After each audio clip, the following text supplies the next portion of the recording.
Hai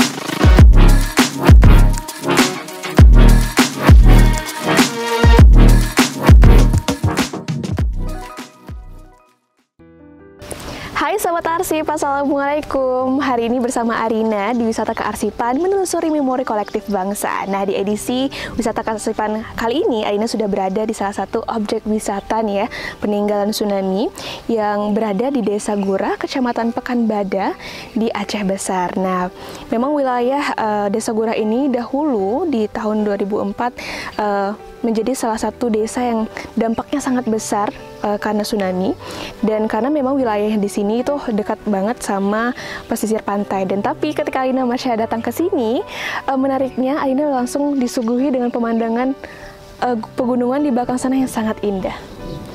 Nah, tapi sayangnya nih Sahabat Arsip ya, memang Desa Gurah ini masyarakatnya menjadi korban, sekitar setengah dari masyarakat Desa Gurah menjadi korban dari dahsyatnya gelombang tsunami tahun 2004 lalu.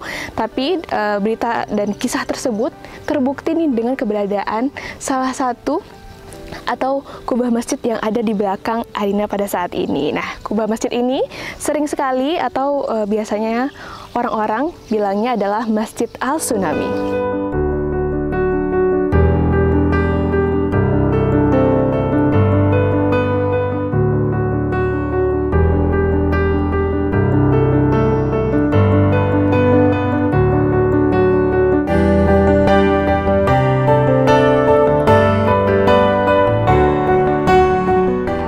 Sekarang Arina udah bersama salah seorang guide dari Masjid Al-Tsunami sendiri. Mungkin Ibu mau memperkenalkan diri terlebih dahulu? Ya, terima kasih. Assalamualaikum warahmatullahi wabarakatuh. Nama saya Sriana, saya dipanggil Sri. Saya asal dari Kampung Gurah, dan sekarang saya jadi guide di kubah masjid yang ada di tempat ini. Mungkin Ibu udah dari tahun berapa Bu menjadi guide di Masjid Al-Tsunami sendiri? Saya di guide di tempat ini sudah lama ya Ina ya, dari tahun 2013 sampai saat ini. Wah, berarti udah 10 tahun Bu ya, kurang lebih ya Bu ya. Oke, ini kita bakal tanya-tanya nih sama Bu Sri sendiri, gimana sih Bu awal mula adanya kubah di sini, dan gimana point of view Ibu sebagai masyarakat nih tentang Masjid Kubah ini sendiri? Nah, Ibu Sri akan cerita ya tentang kubah yang ada di tempat kita ini. Nah, Ina, kubah yang kami punya ini kubah yang dibawa oleh gelombang tsunami, yaitu pada tanggal 26 Desember 2004 yang lalu. Ini kan bisa membuktikan satu kedahsyatan yang terjadi waktu 2000 yang lalu, dan juga satu kebesaran Allah. Nah, dengan adanya kubah ini pun, ini sebagai daripada rezeki yang boleh dikatakan untuk Kampung Gurah ini. Ya. Jadi sebagai ibu, sebagai guide di sini, gimana melihat akhirnya Masjid Kubah sendiri menjadi objek wisata gitu ya Bu ya? Gimana cara perawatannya, atau gimana cara masyarakat di Desa Gurah ini sendiri merawat gitu Bu? Ya. Nah, untuk perawatan kubah ini kami di sini sendiri tidak ada perawatan khusus. Kami tidak menerima bayaran apapun, tapi secara ikhlas hati kami membersihkannya. Biasanya setiap bulan sekali kami di sini pelaku ini ada sebagian, kami di sini ada 49 orang. Jadi 49 orang itu semua masyarakat di sini. Mereka ada yang berjualan, dan saya sendiri yang guide di sini. Kita mengarahkan untuk bekerja sama di dalam membersihkan tempat ini. Setiap bulan sekali kita gotong royong. Oke, berarti bergotong royong bersama-sama Bu ya. Jadi semuanya istilahnya bertanggung jawab atas. Karena kita tidak menerima upah ataupun tidak menentukan siapa yang harus bertanggung jawab, ini tidak seperti itu. Mungkin saya bakal throwback sedikit pada saat tsunami. Gimana Bu masyarakat Desa Gurah, apakah berapa orangkah korban dari Desa Gurah? Ya, menurut Ibu tahu dulu ya, karena saya orang di sini sudah lama juga ya. Dulu di Kampung Gura ini ada sekitar 700 orang lebih. Tapi setelah kejadian tsunami, kalau ingin mencari penduduk yang asli di sini itu hanya sekitar 50 orang yang selamat dari tsunami. Tidak ramai. 70% lebih terkena tsunami, menjadi korban dari tsunami. Iya. Oke, baik. Mungkin kalau masyarakat Gurah sendiri, Bu, apakah ada kegiatan-kegiatan yang sering dilakukan di perkarangan dari Masjid Al Tsunami ini sendiri? Ada. Tempat ini bukan hanya tempat untuk dijadikan wisata pelancongan saja, tetapi setiap dalam sebulan ataupun dalam itu 1 bulan itu anak pelajar TK, taman kanak-kanak yang ada di sekitar ini, mereka juga ada datang ke sini untuk belajar wisata alam seperti itu. Ya, mereka mengamati tumbuh-tumbuhan yang ada di sini ataupun melihat ini kebesaran Allah yang diajarkan sama guru-guru kanak-kanak itu. Dan juga kami ini ada satu musala, di musala ini kadang-kadang kami ada buat pengajian yasinan. Oke, ada yasin. Jadi masih ada kegiatan-kegiatan yang dilakukan. Ya, seperti itu. Oke, mungkin kita throwback lagi nih sedikit ke masa-masa di mana banyaknya korban di Desa Gurah ya. Gimana dari luarnya, gimana pendapat wisatawan yang hadir di sini gitu? Dari mana-mana saja sih, Bu? Ya, biasanya Wisatawannya yang banyak mengunjungi tempat ini adalah dari tahun 2013 sampai saat ini, itu kebanyakan daripada mereka Malaysia. Dari Malaysia, ada Singapura, juga ada daripada luar negeri seperti Arab, Korea, itu ada juga Jepang, ada juga dan juga Indonesia pun ada. Dan kita Aceh sendiri sebagiannya juga ada. Ya, tapi untuk Aceh mungkin banyak yang belum tahu ya tentang ini ya. Itu makanya kami hadir di sini untuk kasih tahu semua buat sahabat-sahabat arsip ya, gimana kebesaran Allah, dan ini sebagai bukti gimana dahsyatnya tsunami pada saat itu ya.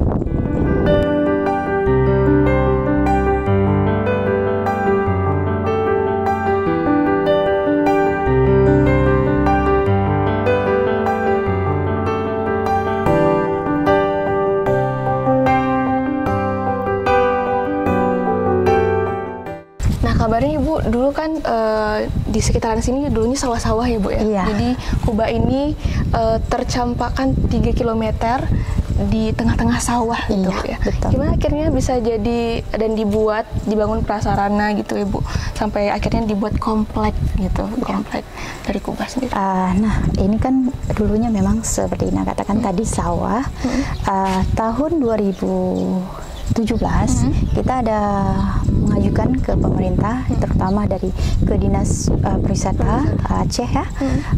Kita minta untuk dibuatkan tempat ini jadi layaknya untuk kita jadikan tempat wisata, karena pelancong yang datang sini kan terutama orang Malaysia. Dulu kan sawah, kalau hujan itu besar banjir kan susah untuk kita masuk kan. Jadi kita ajukan proposal, alhamdulillah pemerintah mengabulkan, dan ini sudah menjadi pembebasan daripada pemerintah. Dan kalau dengan kedudukan Kubah ini sendiri, ini wakaf daripada orang kampung yang ada di sini. Nah, waktu itu tanah ini sudah dibeli dan tahun 2022 ini lantai dibangunkan. Dibangun tahun 2022 Bu ya. Dibangun juga ada musola ya Bu ya. Kalau musola ini sumbangan daripada rakyat Malaysia. Ini sedekah-sedekah yang dikasih oleh orang Malaysia. Dulu kan kita ada letak tabung ya. Dari sisi tabung itu kita ambil, kita buatkan tempat ini. Seperti itu. Mostly sebenarnya dari musola sendiri yang dibantu oleh orang-orang Malaysia, gitu, tamu-tamu yang datang Bu ya. Oke. Wah, luar biasa ya Bu ya. Jadi kalau selain dari Kuba ini sendiri, pada saat itu apakah ada peninggalan-peninggalan lainnya Bu yang terbawa dari arus gelombang tsunami ke sini? Ada Ina, Al-Quran. Waktu kejadian tsunami itu kan selain daripada kubah ini, di pesetaran sawah ini, dekat-dekat dengan kubah ini juga kita temukan Al-Quran yang berserakan di sini. Nah, Al-Quran itu kami simpan di dalam musola. Mungkin Ina mau lihat itu ada di dalam musola. Oke, nanti mungkin kita bakal lihat lebih lanjut gimana kondisi dari Al-Quran ya Bu. Berarti ada peninggalan dan terbawa arus juga Bu ya, bersama masjid yang satu ini.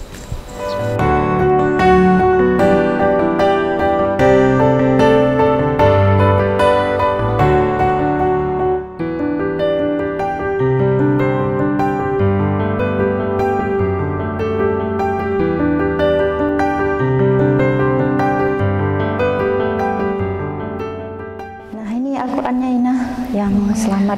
Berarti disimpan di sini Bu? Ya, walaupun tersentuh dengan air tsunami, tapi masih boleh dibaca lah. Huruf-hurufnya masih ada, masih lengkap. Iya, jadi ini sebagai bukti juga peninggalan. Itu yang di dalam kaca ya, bukan yang di atas. Itu dia. Wah. Selain Al-Quran apa ada lagi lain Bu? Tidak ada, itu saja. Kalau dulu kan di belakang musola ini ada satu perahu yang terseret sampai ke sini juga, tapi sudah dipindahkan. Sudah dipindahkan Bu ya? Iya. Wah. Ini kira-kira pada saat itu siapa Bu yang mengamankan Al-Quran ini? Orang kan masyarakat ya? di sini yang selamat itu tadi waktu mau lihat-lihat saudara-saudaranya yang apakah ada jasadnya atau tidak kan menemukan ini, kami letakkan di atas itu kan dulu tidak ada rumah ya. Kita letakkan di atas musola di atas kubahnya itu. Setelah itu baru kita buatkan seperti ini.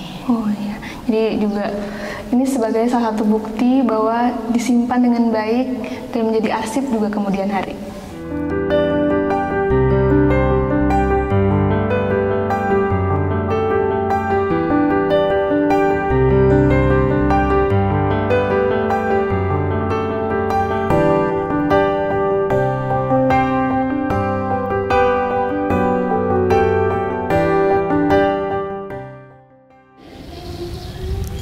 Nah, sahabat arsip, ini adalah keadaan di dalam dari kubah Masjid Al-Tsunami ini sendiri tanpa adanya perubahan sedikit pun. Jadi kita bisa lihat ya di sini masih ada bekas-bekas hantaman dari gelombang tsunami pada saat itu.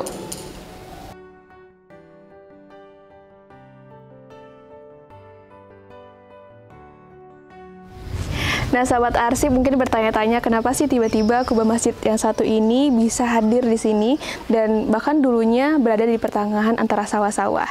Dan mungkin sahabat arsip juga bertanya-tanya kenapa cuma kubahnya saja, tidak ada masjidnya. Nah, konon katanya nih sahabat arsip, kalau kubah masjid ini terbawa arus gelombang tsunami sejauh 3 km jauhnya yang awalnya berada di Desa Lamtengo, Aceh Besar. Dan bayangkan kubah masjid seberat 80 ton ini terbawa arus gelombang tsunami yang sungguh luar biasa dan bahkan menjadi penyelamat-penyelamat bagi warga-warga sekitar yang pada saat itu melarikan diri ke atas kubah masjid ini.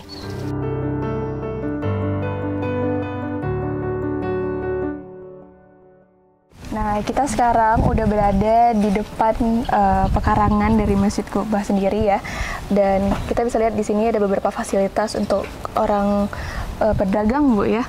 Karena biasanya kayak tadi Bu Sri bilang sendiri, banyak sekali wisatawan-wisatawan yang hadir ke sini Bu ya, dari Malaysia, dari seluruh Indonesia bahkan, dan bahkan juga sempat ada dari Jepang dan Korea dan lain-lain Bu ya. Mungkin Ibu bisa jelasin sedikit Bu gimana fasilitas yang disediakan dari pemerintah juga Bu ya, dari Dinas Pariwisata dan apa aja fasilitas-fasilitas yang ada dan bisa ditemukan di Kubah di Masjid Kubah ini.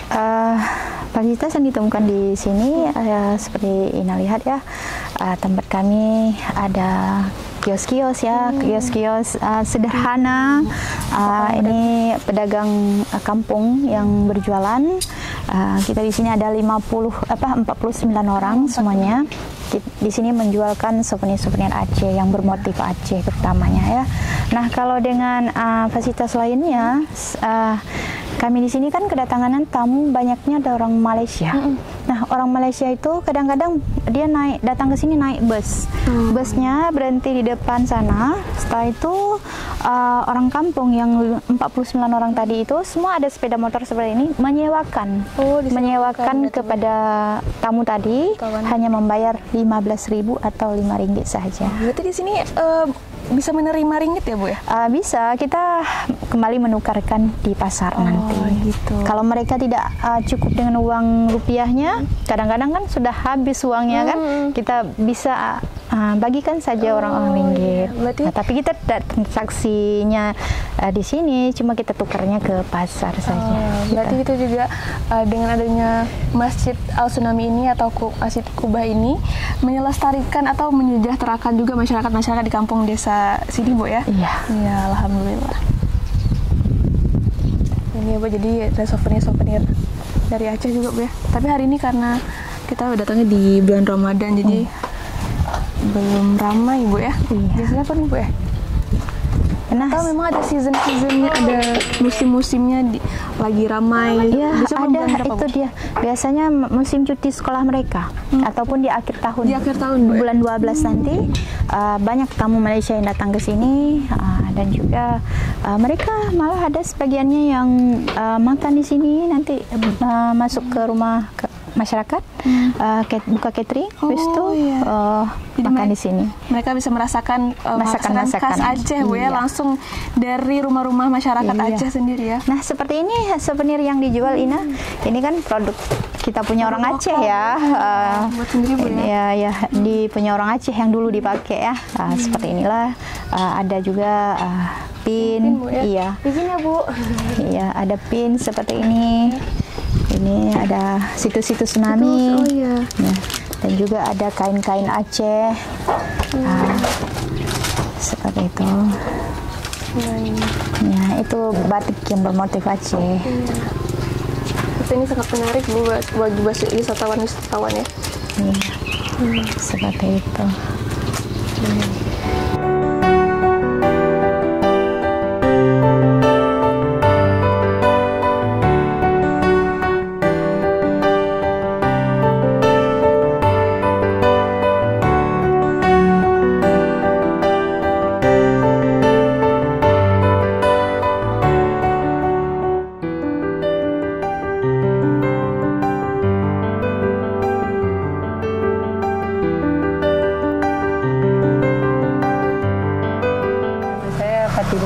Asli warga sini. Jadi Ibu masyarakat sini dari tahun berapa Bu?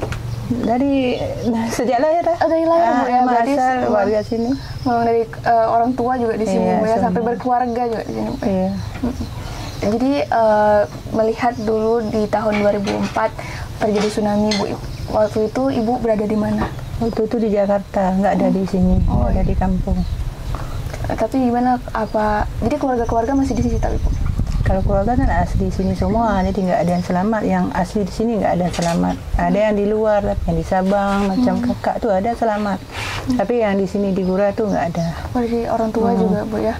Pada saat itu gimana Ibu taunya dan gimana Ibu kagetnya gitu bisa tahu tiba-tiba di Aceh ada tsunami dan lain-lain? Karena waktu itu kan saya di Jakarta, istilahnya lari lah dari konflik dulu 2003. 2003 kan darurat di Aceh. Jadi saya ke Jakarta bersama suami, bawa anak dua waktu itu. Itu pas setahun di sana, 2003 saya ke Jakarta, 2004 bulan 12 setahun. Setahun di sana, pagi-paginya kan ada berita dari TV, dari Cuk Putri lah saya tengok di TV. Pas saya lihat Aceh, gempa di Aceh. Pas disorot gunung tu kan nampak, karena saya kan tahu liku-liku gunung kita di tempat kita lahir. Tahu di mana? Betul saya bilang sama suami, itu kayaknya di kampung kita, saya bilang kayak gitu. Nggak mungkin dibilang dia, kalau kita kan dekat gunung, sempatlah lari ke gunung, dibilang suami. Tapi ya saya bilang, kan saya dari kecil lahir di Gurah, macam tempat saya tinggal kan dari kecil kita tahu kayak mana keadaan kita di kampung kan tahu semuanya. Bilang suami, iya tapi kadang orang tua kan udah selamat, dibilang kayak gitu. Nggak, misalnya istilahnya udah larilah ke gunung, dibilang. Disitulah kami tahu jam 9 pagi saya tahu tsunami di Aceh. Dan tahu apa hari setelahnya Ibu tahu kalau keluarga tidak ditemukan dan lain-lain? Oh enggak. Itu seminggu tsunami, saya kan bersikeras mau pulang. Habis itu dibilang suami, anak yang nomor 2 setahun setengah kalau nggak salah waktu tsunami. Boleh pulang, tapi anak jangan bawa. Kita kan seorang ibu kayak mana kan, lagi menyusui kan, lagi menyusui. Kamu pulang silahkan lihat keluarga, tapi jangan bawa anak. Anak tinggal sama saya kan. Kayak mana sedih kita kan jadi ibu kan. Ya udah dibilang karena kebetulan keluarga suami banyak di sana, adik-adiknya, abang di sana. Dibilang adik suami, udahlah kak, saya pulang boleh ke Aceh, biar saya aja yang cari, dibilang gitu. Ya udah boleh, saya bilang. Pada saat itu nggak tahu kabarnya gimana? Belum tahu karena kan HP kita nggak pegang kan masa itu kan. Udahlah pulanglah adik suami ke sini. 2 hari atau 3 hari dia cari-cari semua saudara saya. Kak, abangannya ada selamat, dibilang satu. Kayaknya dia naik mobil, dibilang. Tapi ntar kemana nggak tahu. Habis itu tolonglah cari, saya bilang. Biar pokoknya jangan satu aja dapat. Jadi kita tahu informasi keluarga kita kan. Iya, dia bilang ya udah. Seminggu dia keliling nggak dapat. Dia foto-foto lah keadaan kita di sini. Kakak tahu di mana ini? Nggak tahu, saya bilang, karena kan rata. Iya Bu, Rata, laut aja nampak dari sini kan. Nggak tahu di mana. Habis itu dia nggak dibilang juga, maksudnya dia kayak mana dia? Nantilah kak saya cerita lagi. Dia kan telepon, dia nggak. Itu 2 minggu dia di sini, dapat kabar katanya, kak saudara kakak yang di Ura tuh nggak ada lagi katanya. Habis semua. Ya udah saya bilang kan, kayak mana kita bilang lagi, ya udah. Berarti memang udah jalannya orang itu, saya bilang. Itu seminggu, 2 minggu, 3 minggu, minggu ketiga saya kirimlah surat ke Sabang. Teringat kakak ada selamat di Sabang. Saya kirim surat. Kakak kandung? Kakak kandung. Ada 2 di Sabang. Saya kirim surat ke sana. 2 hari dia balas, ponakan yang balas. Dia bilang, makcik, dia panggil saya makcik, karena adik mama kan. Makcik, jangan cari lagi, jangan ingat lagi. Ya ada lagi saudara kita, dibilang. Yang selamat cuma abang, waktu itu 2. Abang kakak 2. Berarti tinggal ibu ramai Bu ya? Saya 10. 10. Tsunami 5, selamat 5. Itulah sekarang. Berarti pada saat itu ibu juga udah di sini Bu ya? Betul. Apa? Waktu ibu seminggu setelah tsunami udah di sini apa masih di Jakarta? Belum. Berarti karena mendengar dari kejauhan gitu Bu ya? Masih di Jakarta mendengar kalau dari HP, dari telepon. Kalau dari kakak di Sabang kan kirim surat. Saya kirim surat. Karena kayak ya Allah, kayak mana saya mau hubungin, caranya nggak tahu kan. Bilang saya mudah kirim surat aja ke pos. Pergilah ke pos kirim surat, dibalas juga. Dibalas 2 hari udah dibalas. Katanya udahlah makcik, jelasin aja, dibilang kan. Nggak ada lagi. Saya nggak boleh pulang karena suami saya dulu gam. Jadi masa 2004 itu masih dicari. Kan saudara-saudara sih banyak juga dari pihak suami kan, dia telepon, kamu jangan pulang ya, namanya masih ada, masih dicari, kadang-kadang pulang dulu. Itu makanya nggak pulang. 2005 damai, udah MOU, baru saya sama suami balik ke sini. Dan tinggal lagi di Desa Gurah lagi Bu. Iya. Tapi nggak langsung juga, karena kan belum ada rumah, kita tinggal di barak dulu berapa tahun. Sempat tinggal di barak, pengungsian Bu? 2 tahun lah, 2 tahun. Waktu saya pulang kan hamil anak ketiga. Jadi lahir di barak, kebetulan pas 43 hari anak saya melahirkan, terbakar lagi, itu barak, kebakaran. Lari lagi kami ke tempat rumah ponakan. Rumah ponakan dah seminggu, nggak ada WC, nggak ada air kan, nggak bisa tinggal. Kita ada anak bayi, pulanglah ke kampung sini ada daya. Ada di situ kan ada WC, ada air. Di situ tinggal setahun. Itu pun setahun dah angin kencang, dah rumah belum siap, dah mau siap. Jam 1 malam kami keluar dari daya itu pulang ke rumah. Nah, angin kencang kali, nggak sanggup. Karena kita masih ada anak-anak bayi kan, takut juga kan. Pada saat tahun-tahun setelah tsunami itu, ada nggak Bu yang Ibu rasa yang sangat berjasa pada saat itu, atau dari pemerintah, atau memang dari organisasi-organisasi yang membantu kayak penyintas-penyintas dari keluarga-keluarga Ibu gitu? Pada di pemerintah ada bantuan gitu kan? Kalau saya enggak, karena saya nggak istilahnya, kalau saya kan bukan korban tsunami, nggak ngalamin waktu tsunami. Cuman waktu itu alhamdulillah suami dia bisa ngelas, jadi kan kerja dia. Sebulan sekali pulang, dari situlah. Kalau beras-beras itu ada juga beras. Kalau di Desa Gula sendiri ada yang bantu nggak Bu? Pas masa zaman-zaman setelah tsunami itu? Setelah tsunami? Ada. Semua sama. Banyak banget. Kehidupannya sama semua, nggak ada. Nggak. Bisa kayak mana kita bilang 2009 alhamdulillah udah bisa ke sawah. Kita ya, tanam padi. Ya, udah dapat bantuan juga. 2009 tuh dapat bantuan. Sawah ini udah dibersih semua. Jadi kita udah boleh ke sawah. Sawah pun masih istilahnya gratis lah di bajaknya kan gratis. Karena pada saat itu juga tanah-tanah kayak nggak tahu punya siapa gitu Bu ya? Ada tahu semua. Karena kan masih ada orang tua yang selamat. Orang tua, orang laki-laki, dia bapak sudah berumur, dia tahu ini tanah siapa gitu. Oke.